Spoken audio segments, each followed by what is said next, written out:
fashion lovers, welcome again to my YouTube channel. In case you're new here, my name is Gift, and if you're an old subscriber, thank you so much for always finding a reason to stop by. So in our last tutorial, I showed us how to draft these patterns we have here. So this is just a recap of what we did in that last video. In case you've not checked that video out, please do where to check it out, as we are trying to recreate this beautiful outfit we have here. So in today's video, we'll be putting the patterns we drafted in that last video together in order to recreate ours. So let's jump straight into today's video. So in our last tutorial, I added some allowances to the upper part of this outfit, as you can see. So all we just need to do is to pleat the upper part of the dress to fit in. Yes, you need to pleat that upper part in order to fit in. Can you see? So after pleating it in, the next thing you want to do is to go ahead and join the waist dart. Yes, go ahead and join the waist dart. So I'm just going to go ahead and join the waist dart of this upper part by 1/2 inch, or whatever seam allowance you've added to yours. So I went ahead and joined that part together with 1/2 inch. Do well to also repeat the same thing for the other side of the upper bodice. Now when you are done joining this part, this is how it's gonna look like. Can you see? This is how it's going to look like. Please make sure you hold down the amount of seam allowance you've already added. Now when you are done doing that, the next thing you want to do is to notch your under bust line. Why do you need to do this? This is for it to relax for you. You need it to relax and to grip your under bust. Now remember, we have a slash at the upper part of this body, so it might be a bit difficult for us to know where the under bust is. But since we have already marked our bust point before now, just place your tape measure on where the bust point is and measure down to where you have your under bust. Next, go ahead and notch that part, and be careful not to cut through your seam. The next thing we want to do is to join this part of the chest line together. Can you see? We slashed a part on that chest line, so we are just going to join that part together with 1/2 inch. Remember, that was the seam allowance we added when we were drafting this pattern. Okay, so go ahead and join that part with 1/2 inch like so, and when you're done, this is what you will have. Now when you're making this outfit, it may look funny, but do not worry, you are actually on the right track. Okay, so now this is what you have. The next thing we want to work on is the skirt pattern. Now remember that when we drafted this pattern, there was a part I told us to notch, and that is the part we will be pleating in because of the volume we have at the front part of the skirt. Yes, there's some kind of volume or pleat around the front part of the skirt. So what I did is that I went ahead and pleated those parts in so that it can fit into the original shape we have for the skirt. Okay, just pleat it in. You can pleat it, you can gather it together in place just for it to be easier for you when you are working with it. Now I want to show us how it look like by the time we are done. Okay, now take a look at what I'm talking about. This part of the skirt, this fuller part of the skirt, is what we are trying to do. So by the time you pleat the two sides of the front, you get that result. Next thing we want to do is to go ahead with the back bodies and hold down the darts. Remember, hold down the darts by the same seam allowance you added in the first instance.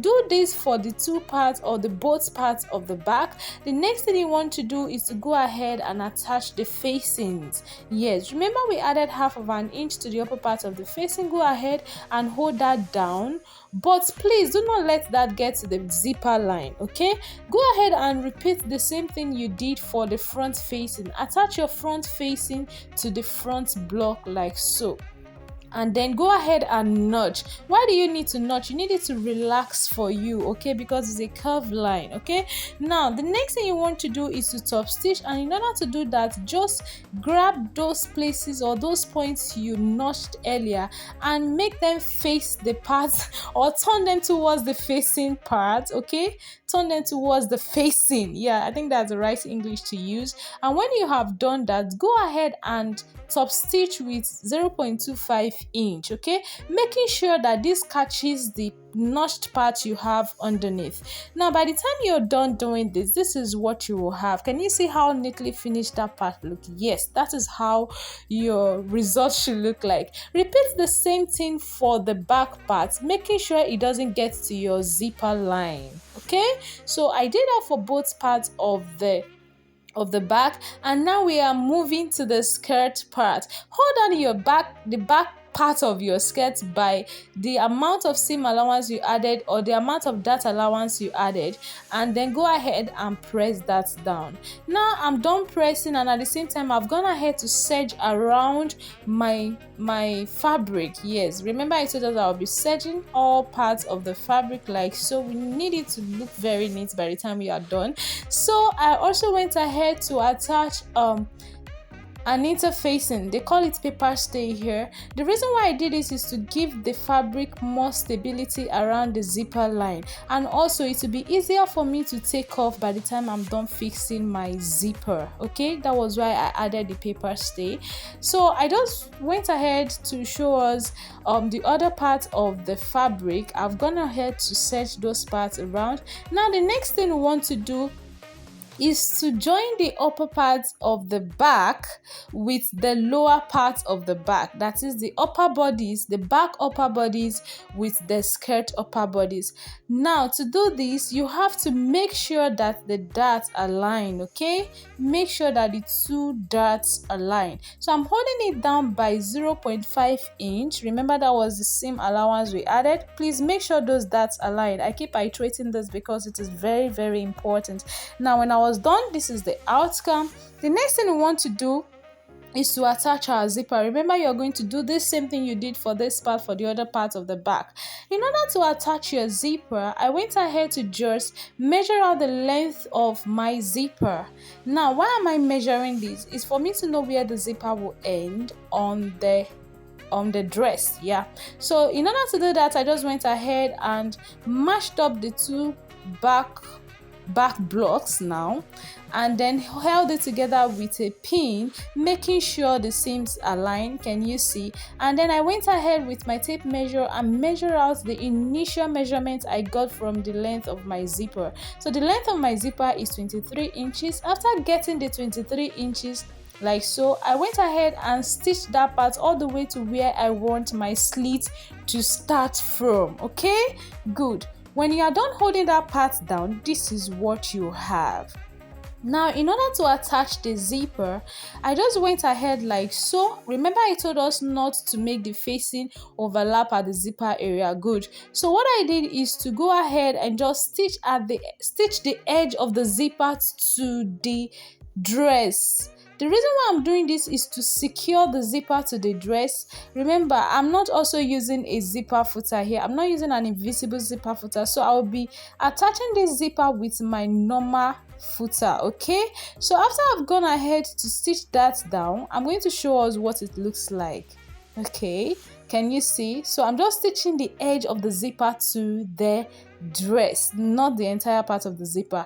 Now this is what it looks like from the right side, and of course we are not going to leave our outfit like this. No, it's not possible. We need to make it look this invisible. That is why we call it invisible zipper. So in order to do this, what I will do is to make sure that both parts align. I will open up the zipper like so, and then go ahead and stitch very close to the teeth of this zipper. Remember, I'm not using an invisible zipper footer. So what I will do is just to open up the teeth of my zipper like so with my finger. I'll just keep opening gently, and then I'll be stitching very close to the zipper teeth. Please, you need to be careful when doing this so that you do not catch the teeth of your zipper, because the moment you do that, you're going to end up ruining the whole zipper and then you need to change it. So I just went ahead like so and carefully opening the teeth of the zipper and then stitching very close to it. Good. Now when I was done, the next thing I went ahead to do was now to overlap the facing with the zipper line. Now that's part of the zipper where you that part of the facing where you left as your zipper line, just go ahead and stitch it together like so, and then notch and turn it over. So this is what you have. By the time you turn it inside out, this is what you have. So can you see how beautiful this came out? Meaning you can actually fix your invisible zipper using your normal zipper foot. Now make sure those parts also align, because this is very important. After doing that, the next thing you want to do is to attach the front part, of course, to the back part. So is to attach the upper part of the block or the front part to the lower part of the front, which is the skirt part. Remember, the skirt part do not have a dart because of the volume we have there. So I just went ahead to get the midpoint, and at the same time run and have half of an inch stitch like so, just to match them up. By the time you are done doing this, this is what you should have. Next, I went ahead and put together both the front block and the back block together like so, making sure right side is facing each other like so, and then I ran half of an inch stitch all the way from the facing to the shoulder line. If you're done doing this, repeat it for the other part like so, and then this is what you will have. Or you can just go ahead and finish up the facing area by whatever method that works best for you. Now when we are done doing this, of course we are almost done. So I'm just showing us how it looks like, the front and the back part. Now when you are done doing this, the next thing you want to do is, of course, to fit, like to shaping the sides rather. So I've gone ahead to pin down and just imputed my bust, waist and hip measurement. Next, I went ahead to pin my sleeves. Okay, I went ahead to pin down my sleeves and then run a stitch around, and then we have our dress. Please go straight to the ironing table and give this a very, very good press. Can you see how beautiful this actually turned out? So please give this a very good press, and as you can see, my slit is neatly finished. So guys, if you want me to show you how I finish this slit professionally, let me know in the comment section so I can make a video of how I did this. So in order for you to see the outcome of this beautiful dress we created, so I decided to show you how it looked like on my mannequin. Can you see? This is so beautiful.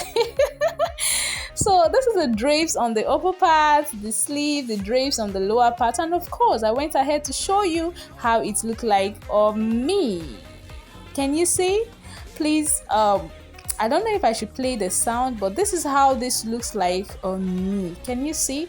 This looks so beautiful. In fact, I'm so happy. So guys, in case you have not subscribed to my channel, please do well to subscribe and turn on your notification bell so you can always get notified every time we post a new video. Okay, and please tell people about our channel. This will help us so that we can keep creating great and beautiful content like this. Thank you so much for always finding a reason to go to tune in, and of course look at me showing you my dancing step. I'm an Igbo girl, in case you do not know. So guys, I'm very happy to create this video with you, and please stay tuned as I'll be uploading some other beautiful content in my next video. Thank you so much and have a blessed day. Till we meet again, I'm Gabe.